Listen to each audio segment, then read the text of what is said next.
अब मैं शोभा अक्षर जी को आमंत्रित करना चाहता हूँ। शोभा जी अपनी रचनाओं, कविता और लेख से खोखले आदर्शों की दोहरी मानसिकता पर लगातार प्रहार करती हैं, वचनाओं को तोड़ती हैं।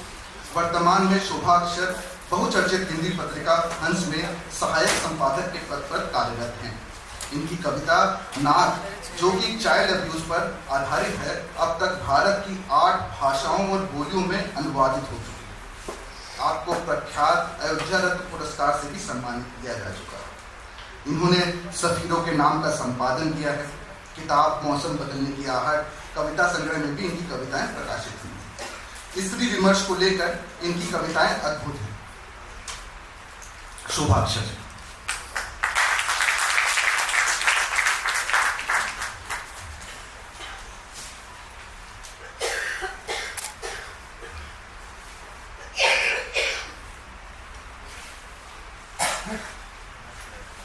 आप सभी को मेरा नमस्कार। और मैं अपनी बात शुरू करूं उससे पहले मैं बहुत गौरवान्वित महसूस कर रही हूं और मुझे करना भी चाहिए। वो इसलिए क्योंकि मुझे इतना समृद्ध मंच साझा करने का अवसर मिल रहा है। शशिकला राय जी, रजनी गुप्त जी, सुजाता जी, सुशीला पुरी जी, ये सब साहित्य जगत की वो ज़हीन शख्सियतें हैं जिनको मैं पढ़ती आ रही हूँ और जिनसे कुछ ना कुछ सीखती आ रही हूँ। So thank you so much the mockingbird team कि आपने अमृता प्रीतम के जन्म जयंती पर ये विशेष अवसर मुझे प्रदान किया। और अब बात बंटवारे की जमीन की। जब एक नगर पत्थर का होता है और उस नगर के राजा के पास कान नहीं होता, और तो और उस नगर की प्रजा के पास आवाज नहीं होती, तो फिर बंटवारे की जमीन तैयार होती है।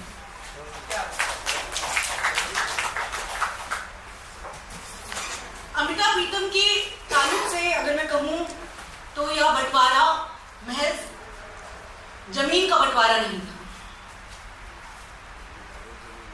यह बंटवारा दुनिया के हर हिस्से में आज भी मौजूद इंसानियत का बंटवारा है,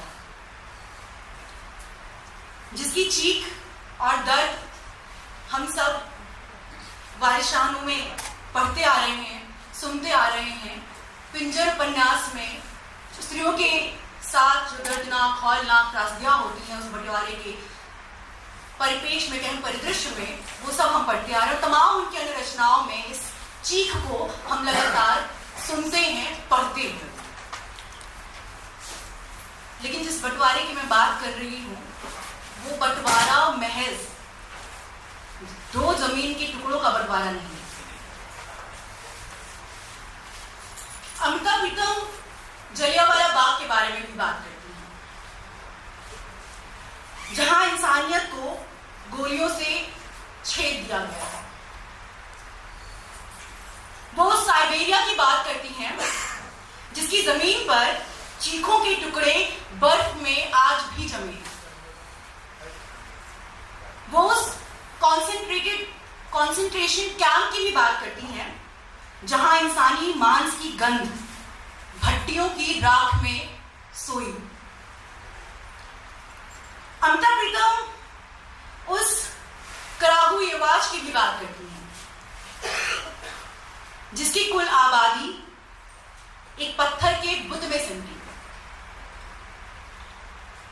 वो उस हिरोशिमा की भी बात करती हैं, जो एक कोने में एक फटे हुए दस्तावेज की तरह अभी भी पड़ा हुआ है। वो उस प्राग की भी बात करती हैं, जो सांसें रोके आज सेंसर की मुट्ठी में बैठा हुआ है। यह सब उदाहरण कागज और कैनवास कविता संग्रह जो मैं पढ़ रही थी, जिसे ज्ञानपीठ पुरस्कार भी प्राप्त है, ये सब मैं यहाँ इसलिए कोट कर रही हूँ क्योंकि अमृता प्रीतम महज इश्क और आजादी का प्रतीक भर नहीं है, या सिर्फ वो एक कवयित्री या गद्यकार ही नहीं थी। वह अपने आप में जो उनकी शख्सियत थी, वो स्वयं में वैचारिक संस्था थी। वैचारिक संस्था, इस बात पर मैं जोर देकर इसलिए कह रही हूं क्योंकि तमाम किस्सों कहानियों जो उनके बारे में जब भी बात होती है, 99% जब हम उनके बारे में बात कर रहे होते हैं तो हम उसी एक दायरे में सिमट जाते हैं। मैंने इस बार इस कार्यक्रम के बहाने उसके इतरों को पढ़ा। सांप्रदायिकता पर उनका कोट याद आ रहा है। जब मैं उन्हें एक वैचारिक संस्था कह रही हूं तो एक मजबूत आधार मुझे देना चाहिए आप सब दर्शकों को। सांप्रदायिकता पर वो जो कहती हैं वो आज भी, मेरे हिसाब से तो आज भी उतना ही प्रासंगिक है। बकौल अमृता प्रीतम, संप्रदायवाद और कुछ नहीं, ये संस्था है राजनैतिक, ये संस्था है राजनीति को चलाए रखने की। संप्रदायवाद का जन्म ही धर्म और राजनीति के संस्थानों से हुआ है। इसके राजनेता लोगों के दिमाग में काबिज होना चाहते हैं ताकि वे आप सबके ऊपर शासन कर सकें। समाज की छोटी छोटी इकाइयां, बहुत छोटी छोटी इकाइयां, हमें दूर से देखने में लगता है बहुत छोटी छोटी इकाइयां हैं, लेकिन जब उसके परिणाम देखते तो बहुत भयावह और बड़े हो जाते हैं। समाज की वो छोटी छोटी इकाइयां आपस में लड़ रही हैं, धर्म के नाम पर टकरा रही हैं, और ये सारी चीजें पावर ओरिएंटेड है। ठीक है, पावर ओरिएंटेड है, लेकिन समस्या कहां होती है? समस्या यह है कि लोगों के अंतःकरण में कोई इवोल्यूशन या कोई विकास नहीं हो रहा है। धर्म, जिसे हम सब या आप सब रिलीजन कहते हैं,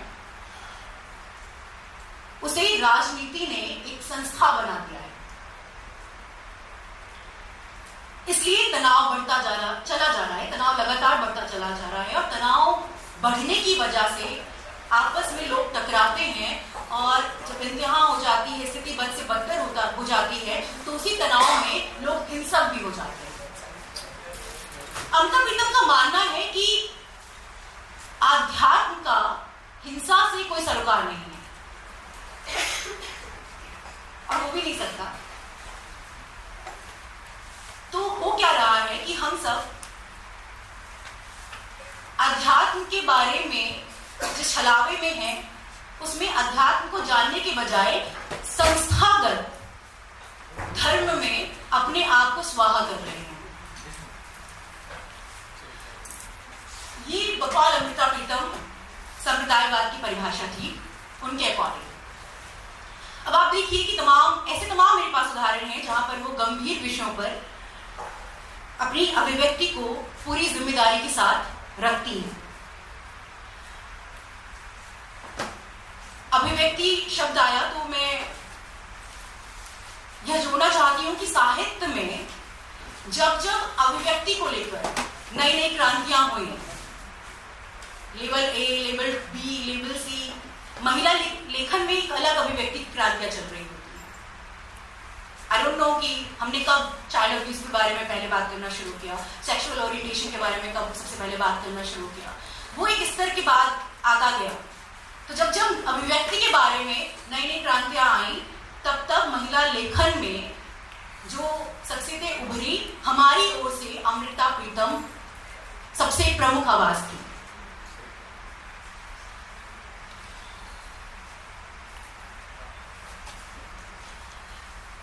आवाज न कहकर मैं और चीज जोड़ूंगी कि सिर्फ आवाज ही नहीं, वो एक योद्धा भी थी, और नारी पक्ष को रखने के लिए जिन जिन परिस्थितियों का सामना करना पड़ता है, सिर्फ साहित्य में नहीं तमाम क्षेत्रों में, तो स्त्रियों को योद्धा बनना पड़ता है। और साहित्य में स्त्रियां ही, महिला लेखिकाएं ही योद्धा होंगी, क्योंकि उनकी ही जिंदगी, यानी कि हमारी, हम सबकी ही जिंदगी, हम सबकी ही सुरक्षाएं, हम सबकी ही खुशियां दांव पर लगाई जाती हैं और लगी हुई हैं।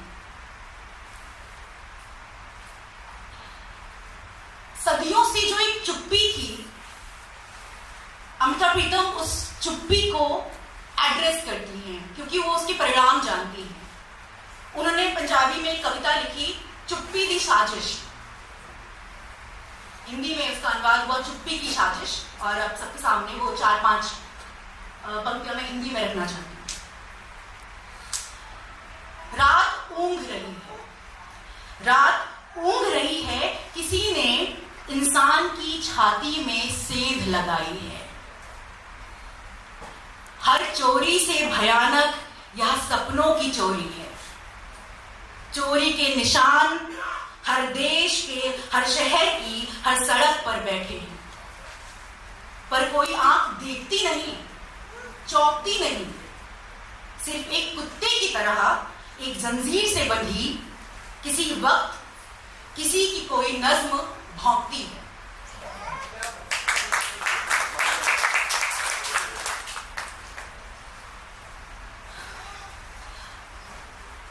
अमृता को पढ़ते हुए जब मैं लगातार, मैं ये नहीं कहूंगी कि मैंने संपूर्ण उनका पढ़ लिया, लेकिन जितना मैंने पढ़ा, एक चीज जो मूल रूप में केंद्र पर मेरे जहन में बार बार पहुंच रहा था, वो ये कि जैसे अमृता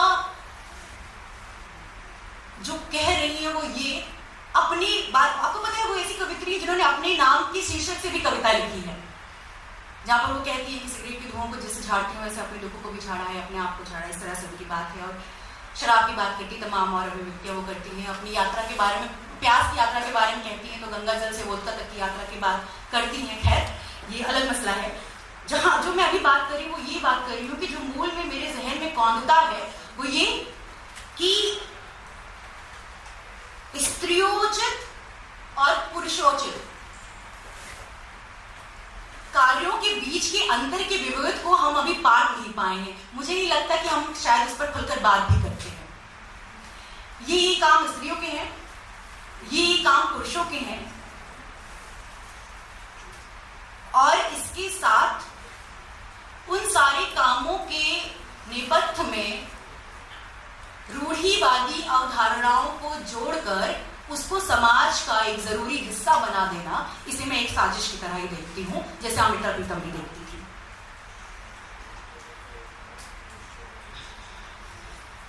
ये लैंगिकवाद हुआ जो मैं अभी बात कर रही हूँ, जब मैं बात कर रही हूँ पुरुषोचित और स्त्रियोचित की। लेकिन हमारे यहाँ पे थोड़ा सा हम एक कदम और आगे हैं, या तमाम और जगह भी, अफगानिस्तान में तो और भी बदतर हालात है। लैंगिकवाद और जातिवाद हमारे यहाँ ऐसे गुथा हुआ है। अगर आप जातिवाद से कहीं कहीं जगह पर निकल पाए बाहर, तो लैंगिकवाद आपका पीछा नहीं छोड़ेगा, और लैंगिकवाद से आप निकल गए, ऊपर उठ गए, तो जातिवाद आपका पीछा नहीं छोड़ेगा।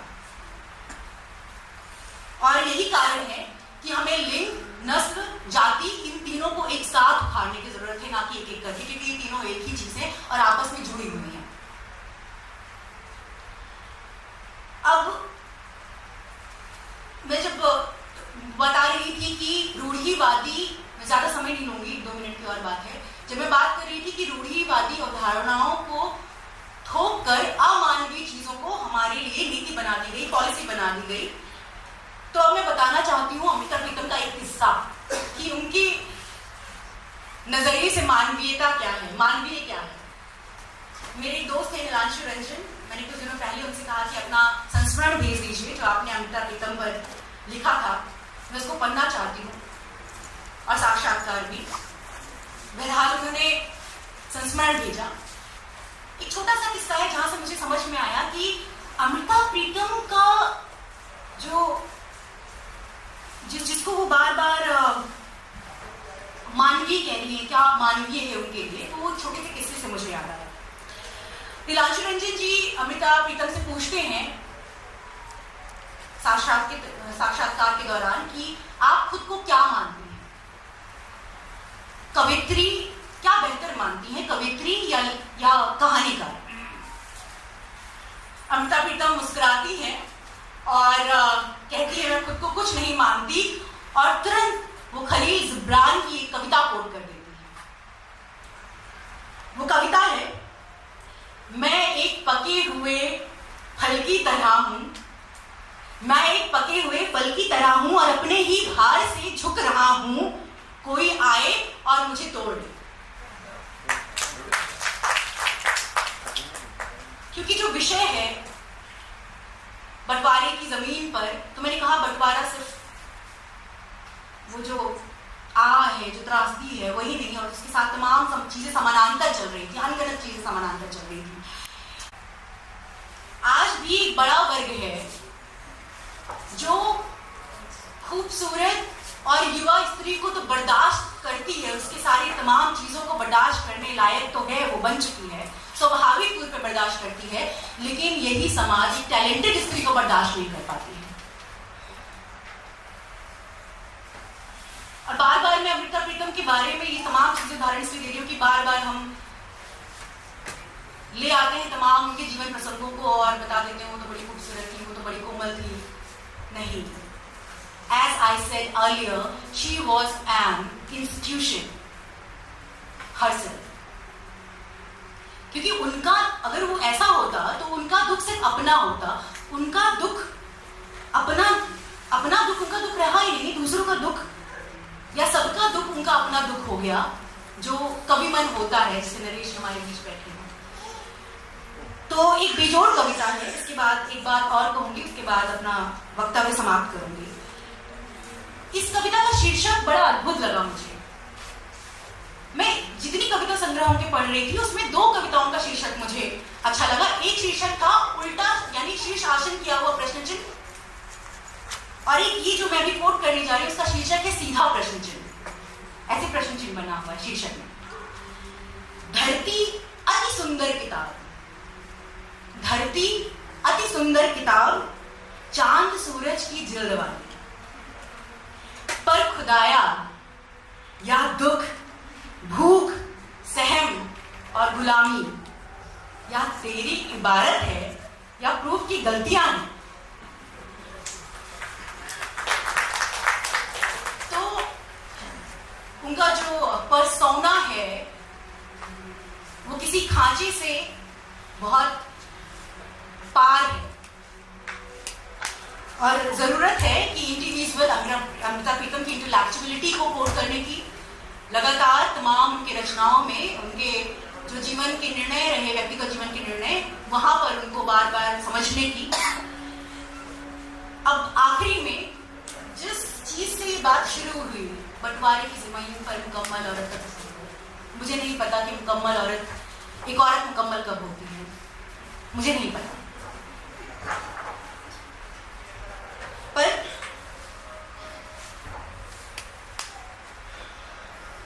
जिस बात से मैं अपनी बात समाप्त कर रही हूं उसको सुनिएगा, और पूरे मेरे वक्तव्य का मुझे ऐसा लगता है, या अमृता प्रीतम के जीवन में तमाम अमृता प्रीतम से जैसी तमाम इसमें चुपता, ये तमाम और लोग रहे, अमन टोपी, तमाम लोग जो स्त्री मन को समझते थे, वो तमाम पुरुष साहित्यकार भी इसी दर्द को लेकर लिखते रहे, और अंततः वो यही दर्द लेकर चले भी गए। एक किताब है सेक्स एंड वर्ड पीस, तमाम लेखिकाओं ने मिलकर एक किताब लिखी है। वैलेरी एम हडसन, मैरी कैपेरोली, डोना ली बोवेल, रोज मैकडर्मॉट। किताब बहुत अद्भुत है, किस तरह से युद्ध के बाद या युद्ध के दौरान या युद्ध से पहले स्त्रियों के साथ एक अलग ही स्तर की त्रासदियां चल रही होती हैं, उस पर ये किताब बेस्ड है। लेकिन मैं बात कर रही हूं उस किताब के अंत में एक चित्र है जिसके पन्ने पर मैं कई बार रुकी, और मुझे लगा कि आज का वक्तव्य मैं उसी से समाप्त कर रही हूं। वहां पर मानव नस्ल दो पंख वाली चिड़िया है, मानव की तस्वीर बनी है जिसका नस्ल दिखाया गया है कि दो पंख वाली चिड़िया है। जब तक स्त्रियों के विरुद्ध हिंसा की घटनाएं होती रहेंगी, एक पंख टूटा और जख्मी ही रहेगा।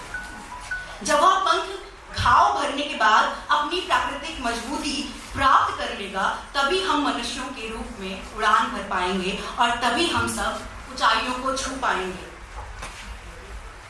इस चीज को समझने की जरूरत है आज इस विशेष मौके पर। और अब अपने संबोधन को समाप्त करती हूँ और बताती हूँ अमृता प्रीतम का वो पता, जहां पर मैं उनसे अक्सर मुलाकात करती रहती हूँ। जहां भी आजाद रूह की झड़प पड़े समझना वह अमृता प्रीतम का घर है। बहुत बहुत शुक्रिया, बहुत बहुत धन्यवाद।